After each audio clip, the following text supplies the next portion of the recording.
and so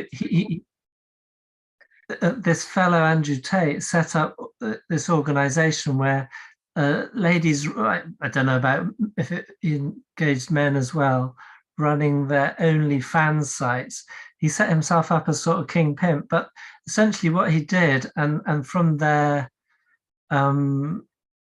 testimony, is that he cleaned them up in the sense that before many of these women were actually physically prostituting themselves, and he's like, you can join my thing and you will get a massive following, but you must never meet unless it's your own private life, and it's purely this okay.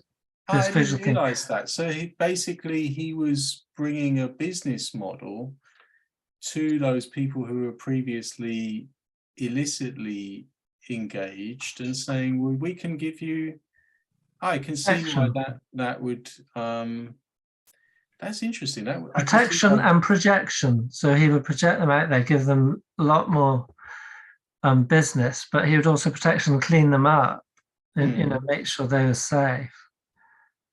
Yeah, and I guess to bring the sort of contours of what we're talking about, because you were asking, because I was saying it's an interesting study in truth and falsehood, and what is truth and what is falsehood, because right now I think both in of jail. them are in prison, and then there's the question is, what is being fabricated to put them in prison? Because obviously there's well, not obviously, but this is the question, why have they been put in prison? So maybe we need to clarify this, and maybe you can say more about this. But in terms of the contours of what we're discussing and its relation to magpies and the Magpie Bridge, and maybe I'd have to tell you to speak through that story to explain what that is, and that would be important. So, but maybe you could just pick up on what I'm saying about that initially. Okay. So this individual, he rose to prominence. I mean, he became financially successful along with his brother. His brother seems to be a kind of silent partner, quiet one, as it were. But anyway, they had this business which became very successful. They became very rich. But then he's really risen to prominence, similar to the Jordan Peterson fellow, in this kind of like taking a stand for more traditional, perhaps sort of values and outlooks against a lot of what some people have felt as a kind of an onslaught against, what it means to be a man, and what's a woman, and my sense is he's not sort of not just or only reactionary, or even not reactionary at all, but just saying hang about. I'm a man, and there's nothing wrong with this, in the sense of there's nothing wrong with sort of being a traditional image of a man, just as there's nothing wrong with being a traditional image of a bread baking woman, if one wants to go that, to choose that. And so I think he then started to become like a vast spokesman, at least in the English speaking world, for this sort of, the men's movement. Yeah, and I guess the other pole of that is the whole kind of politically correct, or the other side of that debate, where you're, and I'm being careful because I don't want to I want to model the importance of standing in the middle, like of both sides, to understand, there is this other side that's championed also through the mainstream, and about gender fluidity, of the as we know, the LGBTQ plus categories, and I think this is to see the good in that. In that, I quite, you know, to bring this whole thing, I was always quite happy when they brought on this. They brought to the table the category of pansexual. Yeah, to have an erotic love of nature. Tables and trees as well. Yes. As people. And I don't know, that can get ridiculous with furries and you know, the furry phenomena. I don't quite remember, but yes, I come across that. Yeah, somebody actually posted to me. I couldn't quite believe it, but people actually demand then their own dirt box. Right. Anyway, without that gets a bit kind of, but these are interesting phenomena, and the love of that erotic love, it's bringing some interesting debates to the table. Yeah. And yet, that's that side, and then there's the other side of. So there's the sort of the bending side. So let's bend everything, because why be constrained? Which is fantastic. And then I think you get a Tate or maybe a Peterson. If I can characterize them this way, they might not say it be quite like this, but I'm characterizing like this. Then they're saying, I'm straight. Yeah. You can do that, but that's not me. That is a whole world. And so, like, why, you know, we both grew up in the 80s. And if I think back to, I'll be very transparent. If I think back to as a young man, you were, you know, I used to watch Tom Cruise in Top Gun, and that's a very macho thing. And like, your girlfriend is then dressed up to the nines in the stilettos, whatever. And those traditional pictures of what it means to be a man and a woman. And I don't think we've gone that far from like those. Yeah, it's okay. You know, people that are that go and explore other kinds of sexuality, and that's fantastic. But we're still very much formed by that, aren't we? It's like, you know, you're going out for dinner, the girl's going to get dressed up, she puts on a bit of makeup. But then what we do have, which is new, and this I think is what the Tates and so forth are alarmed about, and I'm not quite sure what he would wish to do with this, but we have, like, I saw an advert recently for Satanism Day at a school, Satanism Day. So it's like, you know, we are Satanists, and we've been invited to the school to celebrate Satanism Day.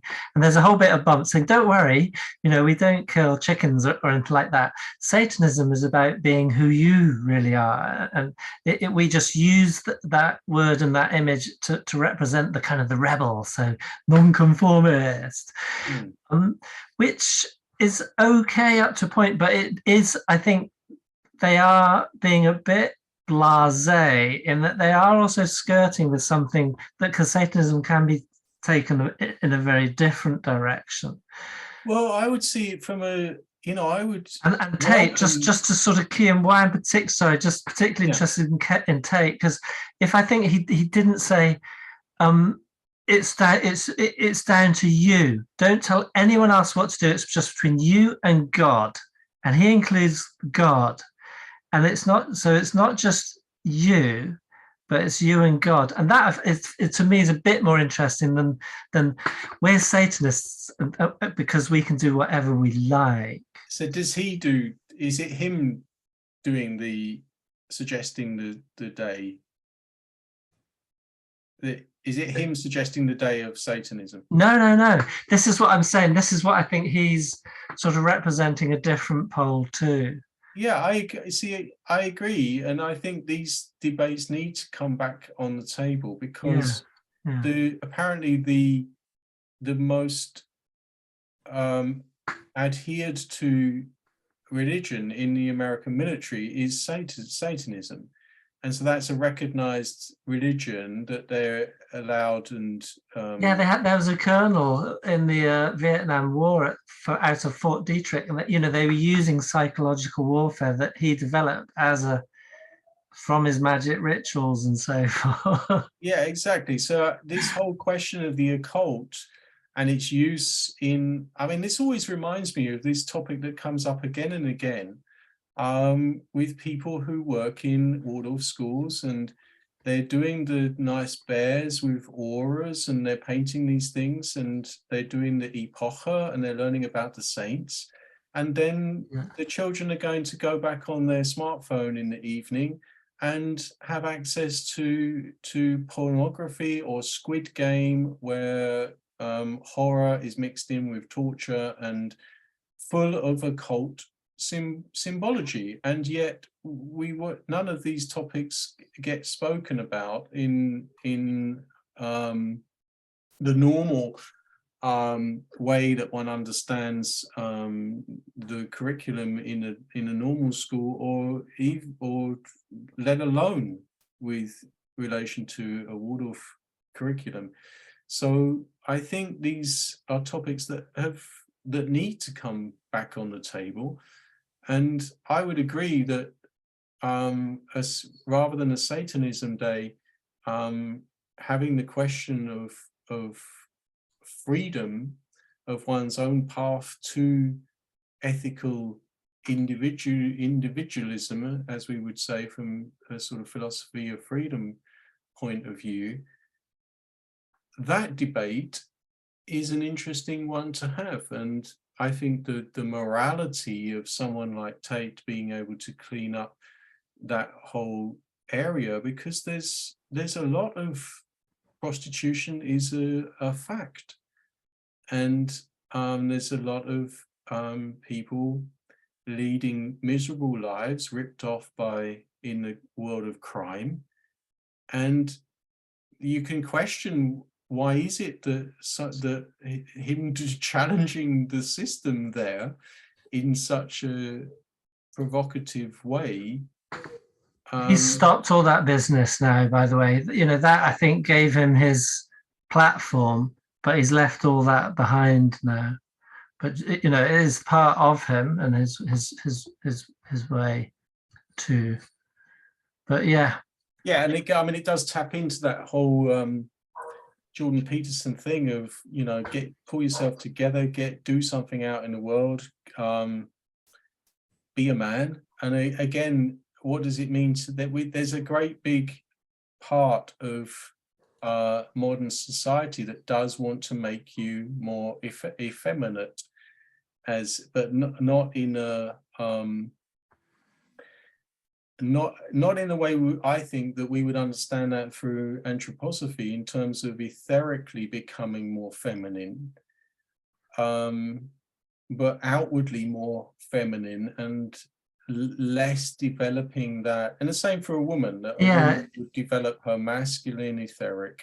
Yeah, well, it's that weird thing where the many movies out of Hollywood these days are filled with positive, like female role models that just turn out to look like men. They just go around kicking their adversaries in the face, just like they just turn into men instead of finding their masculine inner. I don't know if you were following that debate that we had recently about Outlander, because this is has personal relation to me, because it's all about this Clan Fraser. And they had, and the I don't watch it, but what I've heard is that the central character becomes this totally dynamic, powerful, male-like woman, and the man becomes like a pretty boy pouting sex object. Yeah, so they've just exchanged their exteriors, and that surely something's been profoundly missed. Yeah, and but it's easy to just twist the whole thing round and just say, okay, now we're going to have the man as the sex object and the woman all singing, dancing, kickassing. Yeah, and I think at some point he then gets her English lover then like buggers him, puts him in this, and it's again it's quite in it's So a good he's way the to victim. ensure this English dominance, but that's a whole nother subject. But it's interesting how a lot of these things, and then they, of course, they weave in all of the subject of karma research and traveling across time and the occult. But this is where it's so disappointing, because what they're sort of, it seems to me what they're trying to do is illustrate things that are true in the spirit, not in the physical body. So this woman kicks ass in the spirit, and this man was buggered in the spirit. Do you see what I'm saying? It's all true. It could all be true, but they're presenting it in a fashion which isn't true because they present it physically. Whereas with technology and, you know, all the beauty of cinema, you could do it, evoke it, you know, with color and light as a spiritual reality instead of trying to fix it into. Yeah, this has always been like a fantasy that I've had that I would like to see, which is, you know, there's a great love of hologram, and you can see it. I think I did a post on LinkedIn once, and it was just a hologram of someone's dinner. People like were sitting before a hologram, and it got something like 6 million views or something. Wow. And people like Because it's magical. 5,000 likes and loves, and Right. it's like it was an interesting debate I had with some people on there who young people that were working for Google and stuff like this, and they say, yeah, this is augmented reality. It's not virtual reality. It means you see reality, but then it's existing out there as a sense. But the hologramic reality is something that we all have an instinctive love for. And I found that fascinating, because if you're someone like me or like us who grew up with Star Wars, at the age of 4, you fell in love with Princess Leia because the holographic image. Yeah, because that was Luke it. fell That in was love with her, yeah. and she's there as the holographic. You are my only hope. Yeah, and like My only hope. R2, all he can do is squeak. He at least, you know, he's like this devoted friend who shows you Leia. Yeah, and there's something very lovely about that, and I think maybe that's part of. Anyway, how did we get onto that? Well, because we're talking about, you know, this gender fluidity where people are swapping genders physically, whereas you mentioned, well, hang on, maybe every man, there is a woman in every man, but etherically, and maybe there is a man in every woman, but it's etheric. And so if we're sort of presenting it physically, we're not doing the truth justice. Well, this is why what the idea that I was running with, and speaking about my fantasy and coming to that question of hologram, my fantasy was always to have films that would always be playing with this dual, this exactly interplay of a world of color and light that is purely artistic or painterly, even that you would be working with cartoon like. And some, I don't know if you ever watched the first Lord of the Rings, like not the films, the cartoon, the 1970s. Yes. And there was something incredible about their depiction of orcs. Right. I remember the chasm and the Balrog. There's something that was far closer, I think, to spiritual reality than all the CGI that you can do. And that's because it's done by hand with proper painting and cartoon. And why not bring that into relation with normal physical reality of a normal filming process? Yes. And I always found that intriguing. And funnily enough, I have a student, and had a student. She's a Malaysian filmmaker, and she's looking to do things along these lines, which I find quite fascinating. There's such potential in film because you're working with light and color, and one can evoke the spiritual instead of, you know, trying to present everything as literal.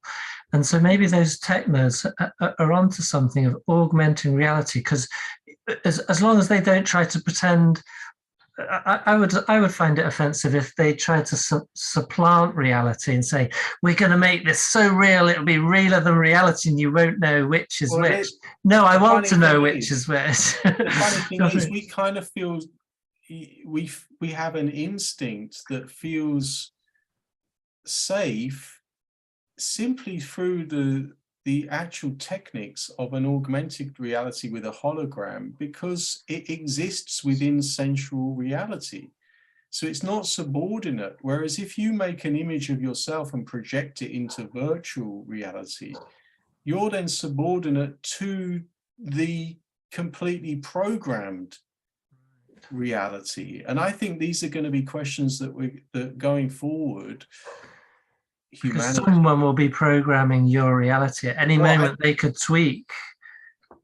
This is already where we're at, you know. So if we're going to heal, some of us are going to heal ourselves, we're going to have to come back to recognizing where or how, you know, who's the master programmer. Exactly. Can we do some coding? Exactly. Like, how can we learn to decode ourselves in sensual reality without being sold the lie of some kind of healing in virtual reality, which is always going to be its opposite. That's going to be how you're programmed ever deeper. And then we've got the other question, which we've been talking about for weeks, which is you're already in a programmed reality. So in that sense, could we not have art that leads us out of the matrix? Which brings us all the way back to Schwab again. And it's funny because I was reading the end of the Great Reset book he did with Thierry Thingamajobby. And it's funny, they're actually saying that. And this is 2020, June 2020. The pandemic's obviously not as a completely undeadly event. Nevertheless, we can use it to project ourselves into this completely boring, unimaginative, and unartistic reality that we're figuring out for everyone. That's all they need. Like you said before, just give the guy some goddamn paintbrushes and a piece of paper and a load of water and let him play for a bit in a puddle. Well, this is the thing. I mean, we're back on the theme of our love for Klaus. We just want to bring them into a better view of themselves. Well, I'm glad we picked up this theme again, because as you know, as teachers, and Klaus Schwab is, you know, the quite quiet, geeky one who sometimes gets picked on in the class, but he has an imagination, and well, we'd like to hope he does, as being therapeutic. You know, you want to encourage him to start doing some artistic work, some creative work, because you see he's got a bit stuck. But he's a bit afraid of all the bullies, the ones with all the big bags to batter him, and so he's just playing to them at the moment. Yeah. Instead of the flimsy, gothy types who've got a bit more artistic imagination. Well, the funny thing is, I mean, I watched Godzilla 2019, and because I'd seen some advertisements and some previews and some clips, and I realized that I could just see an image or a few seconds of Godzilla, and that was enough for my whole that one, or but I love that picture, but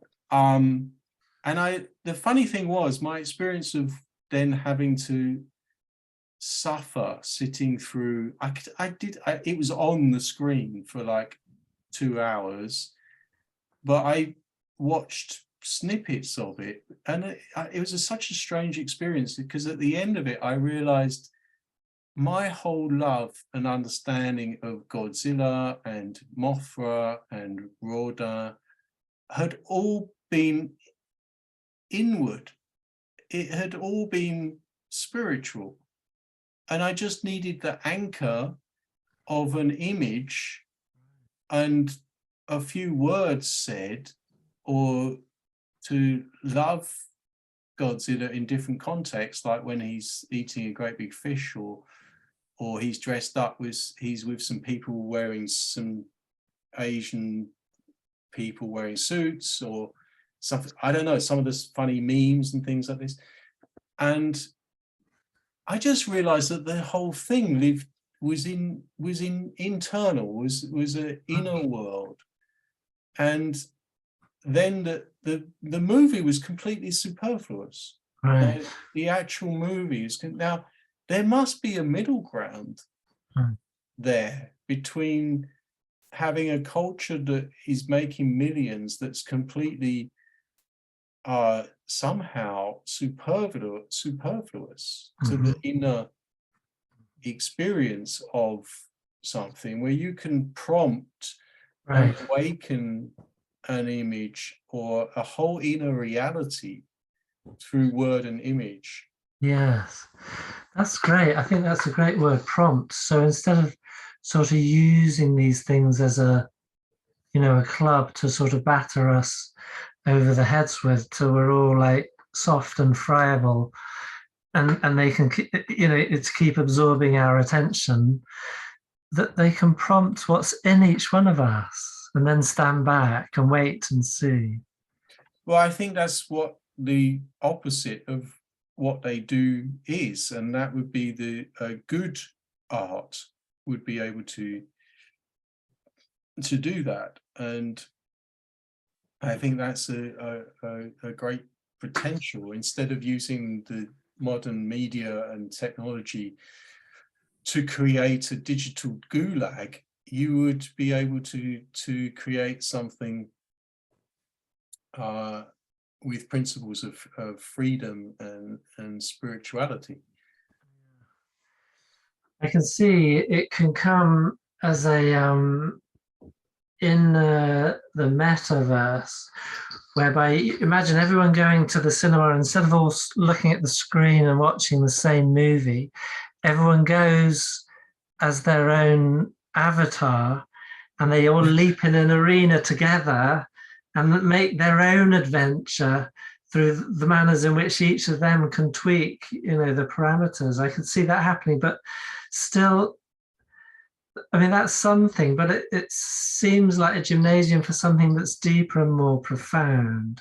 Yeah, and then there's the physical effects of that. So I know somebody whose life is like that, and this person I've seen actually below, is that the right word? To become fatter and fatter, to the point. Now, it's not a question of this person, that it's not from the eating. It's the fact that this person does not want to go outside of the digital world, and the watching of film and being on the internet continually without somehow the sensual or the inner work that gives form, starts to form a very different form. Apology. And he becomes like a blob. Yeah. And it's funny, he loves the satanic bands and the satanic music, and then his whole life he'll be working in a pharma company and in the labs, and he'll be poking molecules into and he'll be he trades, because he has a pretty good salary, and he'll trade this on the on the Bitcoin markets. And so he's got good, sometimes he makes money, sometimes he loses money, and he then just orders takeout, and he actually, and then the funny thing is he would come to my lessons and it became a bit of a joke. And I'm kind of quite what you call quite an indulgent teacher. I let people just speak. And so he would come along and he would say things like, well, you know what, I just think I think humanity should just die. They should just be You hand burned. him the revolver at that point. Start now, let's do it. Yeah. It's like, I think, but he would get quite vehement about it and use the F word quite a lot and say, yeah, they just need to all effing be burned and die. And so what is that, this life that wants to escape into a digital world and wants the body and all the bodily life, the natural life to die? Yeah. Well, I mean, I find it a fascinating study in spiritual ontology of who that being, what that being is. It's a good question. It's a fascinating question. But yeah, you can. It's a great. He was a great study for me in looking at how different beings speak and what the way they see the world and the way that the energy, and there is a fire that comes through that kind of being, and there is a great hatred of humanity that comes through that. It's strange though, because it seems to me what he's saying is I vote no for this created world I was brought into, and I vote yes for this other created world which I'm going to go into. Maybe he feels that in that world he's going to have a say in a way he doesn't feel he has a say in this world. Yeah, I mean, there's the world of contradiction. That's the first one, the lie, the world of the lie, because it's a complete contradiction, because people have to build that world for you to disappear into. And it's going to borrow everything from this world, because where do they get the colors from? Do you know what I mean? Where do they get the forms and the movements from? Yeah, and so it's that, first of all, that kind of cold turning away to live the life of the lie, and then all of the spiritual effort that goes into building that world of the programming and the so that, you know, there's that kind of refusal of human agency, because they'd say, well, you know, it's software that does that. You actually don't need human beings for any of that, so that can be built. But it's weird, because where does he see his ultimate place? Is his ultimate place just to enjoy until one dissolves into a pile of jelly in the corner of that, or does one just want to be a part of creating that world and then go and leave that world and hope that that's a better world, and one's gone, one's taken one's. Well, these were some of the questions I also asked him, and to try and understand his psyche more and more. And one key thing that for him was important was to go to a festival every now and again in the summer, where you know, everyone's kind of semi differently clad, let's say. You know, it's sweaty, you've got beer over you and the horns, and we're talking about a music festival. Yeah, a satanic music festival. And he said, you know, the great joy, he said, I can't remember the word for it, but when they would come in a group together, and you would have to, like a ruck, or like everyone would come together, and there was a fight, almost like of all against all physically. Yeah, you actually moshing, yeah, or something. And he said the great trust that you have that the group will carry you, or even while you're battering into each other, it's all allowed and held. Yeah, like that primal scream of rushing into a mosh, where you come in contact with your own ich through that physical confrontation. And So I was trying to understand how that fit in the whole engineering of his consciousness, that sometimes, because he suffered a lot when there was lockdown and he couldn't go and do that, and that's like his reconnection with the physical world, and that's all, you know, Satanism. And I was quite intrigued by that, you know, the images of, because they have their own uniform, and you know, the t-shirts and the black theme, and the girls look a certain way, and the men look a certain way, and again, it's maybe coming back to that Tate theme. There's a kind of positive, not positive. There's a kind of strong masculinity and a different kind of, but again, it's different. It's maybe we got like, the light and dark here. We got extremes of light and dark in a way. Yeah, or the, you know, the women they're not made up, but they'll have big fur boots or black t-shirts or piercings, and you know, it's that world of slightly Viking and dressing up to be like that. So yeah, I thought, where does the Magpie Bridge bring us? Well, the Magpie Bridge was a story. It's a Chinese story. I can read it quickly. Shall I show some pictures? I've got a picture book. Do you have a picture of the Magpie Bridge? I've got a picture book I can hold to the camera. Okay. Well, if you show this.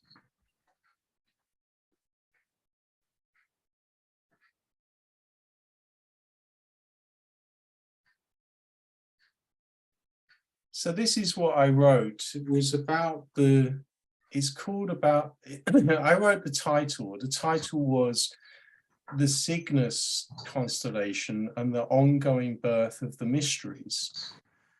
And my question was, what does the swan motive mean for spiritual work? And then I wrote, the first paragraph was, firstly, we note the descriptions of swan knights. A swan knight is someone through whom the initiates may work into life.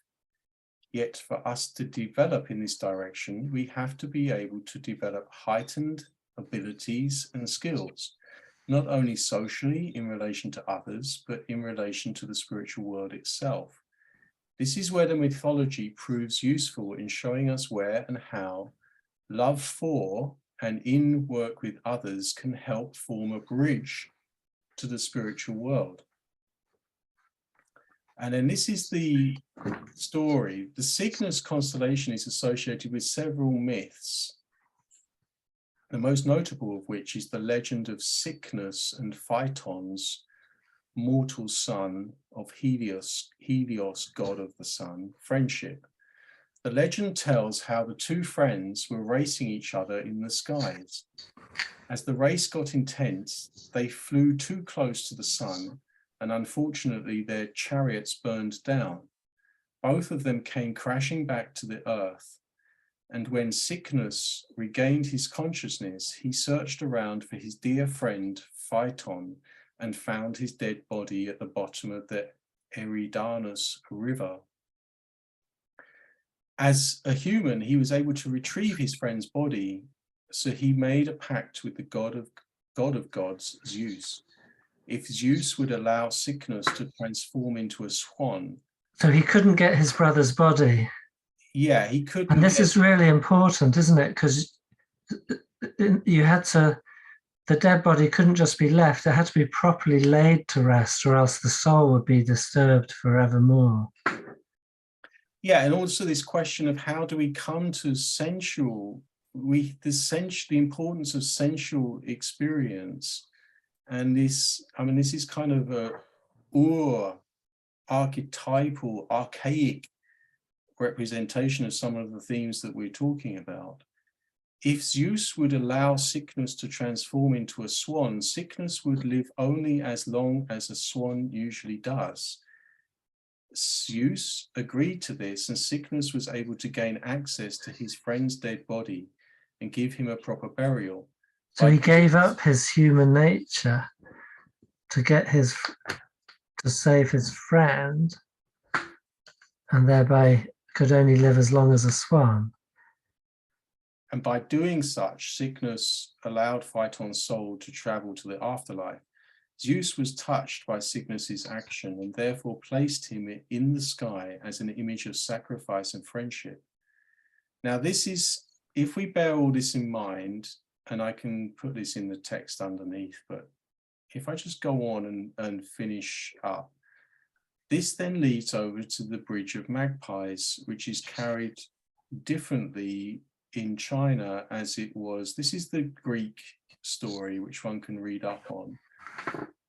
Apart from Greek mythology, the Cygnus constellation also has roots in Chinese legends. A legend of the Magpie Bridge states that Niu Lang and Si Nu love each other deeply, but unfortunately not allowed to be together by the goddess of heaven because Si Nu is a fairy, whereas Niu Lang is only a mere mortal. The lovers secretly get married, which the goddess does not approve of at all, and thus places a river in the sky to keep them apart. This river is our very own galaxy, the Milky Way. The legend goes that every year, in order to rejoin the lovers, all the magpies gather together and form a gigantic bridge over the river. Our Cygnus constellation is this very own magpie bridge. Now, I think that that's a beautiful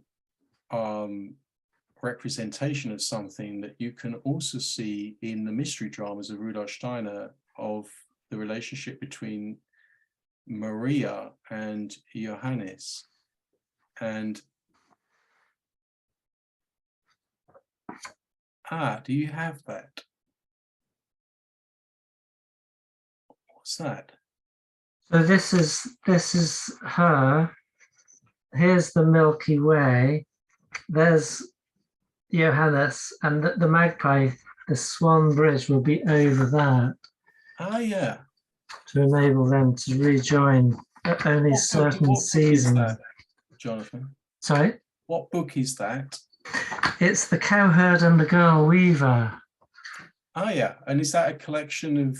No, that's the legend, the Chinese legend. The Cowherd and the Girl Weaver. So he's a normal cowherd.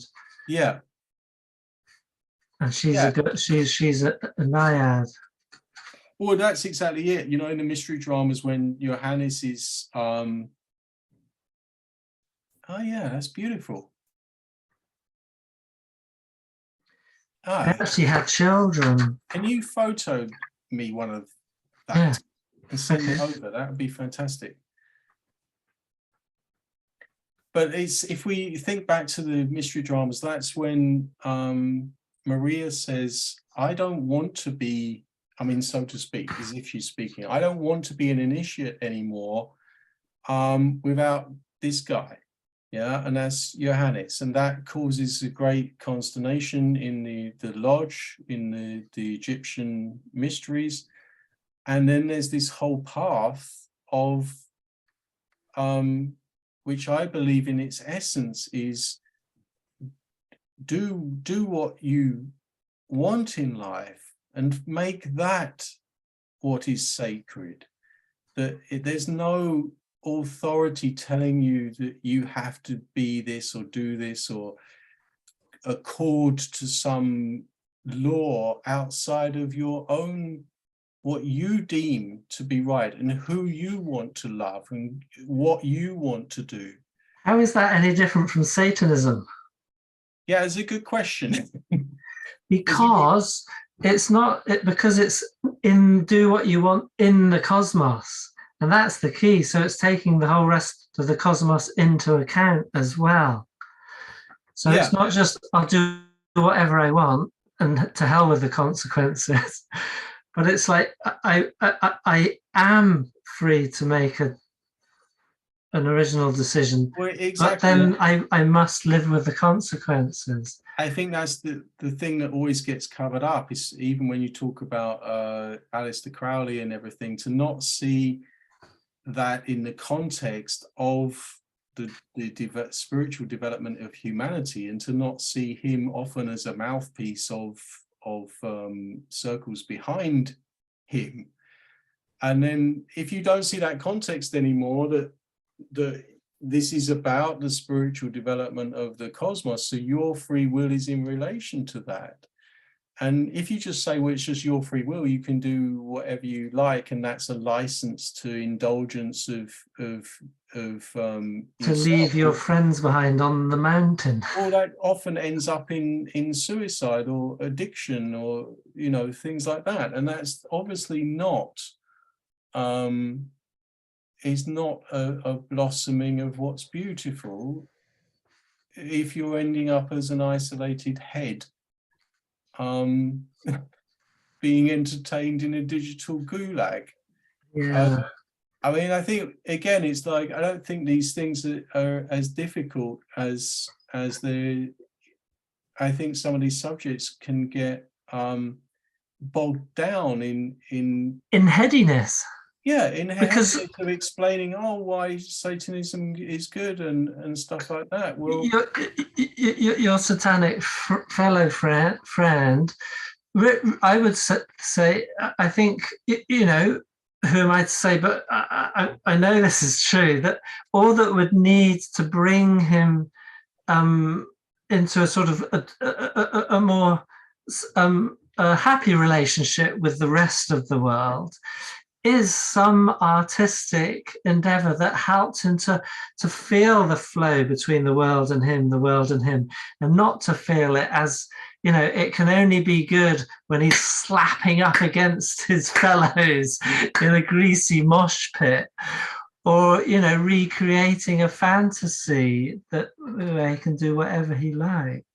Well, I always like this reflection, which I would put to him if I could speak to him, privately off the record, which would be like, if I could have some kind of spiritual, in-depth, whatever in this, imagine that. And he's in this pharma company, and I would say to him, but what you do in a few years can be done by machines and robots. And where does that leave you? Do you want to then forever just be eating kebabs and popcorn and watching, doing your gaming? And do you want to do that forever? Now, I don't see, the thing is, I don't want to judge him doing that. It's like, you're free to go and do that. I want him to be free, because I tell you what, he does some more interesting things. Is that being free? Well, when he gets together with a group of them, they sit and they do these, and it becomes very interactive and very social. And I don't want him to not be able to do that. Do you know what I mean? It's just, but we're talking about in terms of what's good and what's right, and human and cosmic development. And in light of that, people that are becoming more and more, I don't know, shriveled, or because this is my concern, that he would sometimes come. I'm just working phenomenologically with these things. I would notice sometimes he would come to the lesson, and he hadn't slept the night before, and he was kind of all a bit strung out, and then he'd have these outbursts of anger. And in another situation, I'd have to say to him, look, you can't carry on coming to this. I mean, I was, like I said, a very indulgent teacher, and they would just get paid. The course would just be paid. So they'd just come along and do this. But in another setting, I'd have to say to him, you can't come to this group anymore. That, that's antisocial behavior. Or the group would gang up on him and kick him out. That's another thing.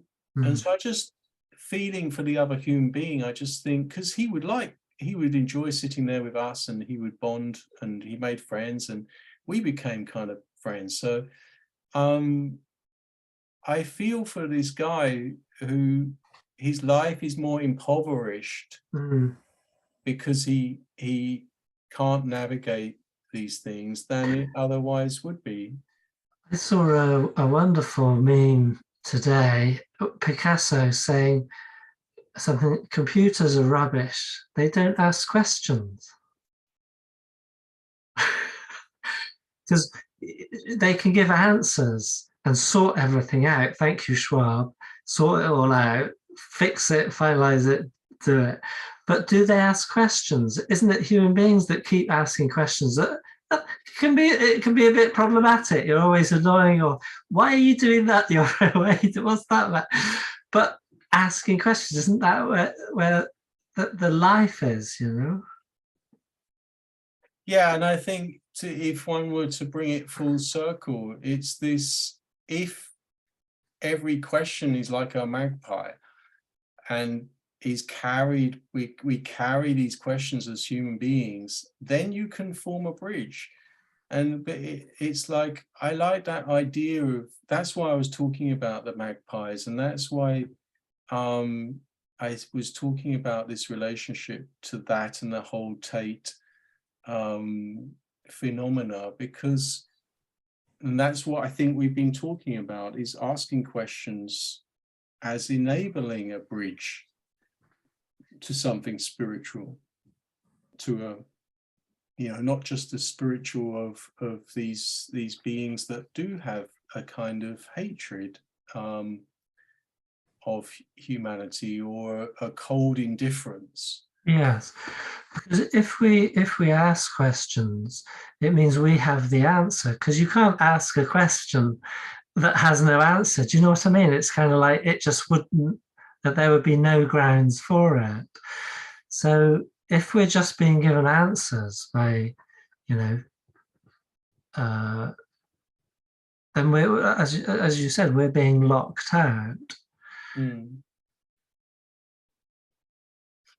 Yeah, I guess the other thing was, I mean, the whole question of this bridge of magpies and this friendship, this relationship between these Cygnus and Phaeton, and the two in the Chinese text.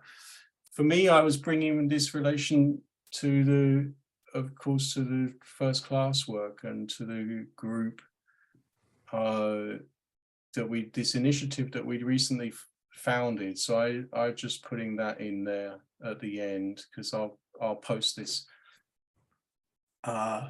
with reference to that story and to that as a, yeah, as again modeling that kind of community, people flocking together with questions, like all these seeking these magpies. What's that expression we have in the UK with one for sorrow, two, oh yeah, one for sorrow, two for joy. That's magpies, isn't it? 3 for a girl, 4 for a boy, 5 for a story never been told, 6 for 7 and 8 and 9 and 10. Yeah, there's this but there's another one where you see a magpie and you say, oh, my regards to your lovely wife, or something. Oh right, yeah, I never, that wasn't sure. part of my youth. There's something about that where you 1 for sorrow, 2 for joy, 3 for a girl, 4 for a boy. Yeah, there's that nice. That's nice with the counting of them. Yes. And then the other thing that's nice is my regards to your lovely wife, which is where somehow the magpie wants you to be extra polite. Is that right? Like you would be in company. Yeah, in company, it's important. And I think this is one of the lovely things about when we did that first class the other day, that I found the politeness, and of course you need politeness and manners if you're going to do something social. You have to unless it's in a mosh pit. Yeah, unless it's a mosh pit, you have to say thank you for comments even when you might not agree with them. And there's something very human in this too, that and again, that's what they're seeking in the mosh pit too, like in a very brutal, in a very earthy. Yes, they've still got their manners and I'm their sure there's manners there, like yeah. if you stomp too hard on another Satanist's head, then That's not on, old boy, old sport. you do that a slightly less vehemently. So anyway, let's show how's Blanca. She's I don't know. She's hungry and wants some real meat. yeah, it's nice when they do. I remember my old cat Timmy used to growl.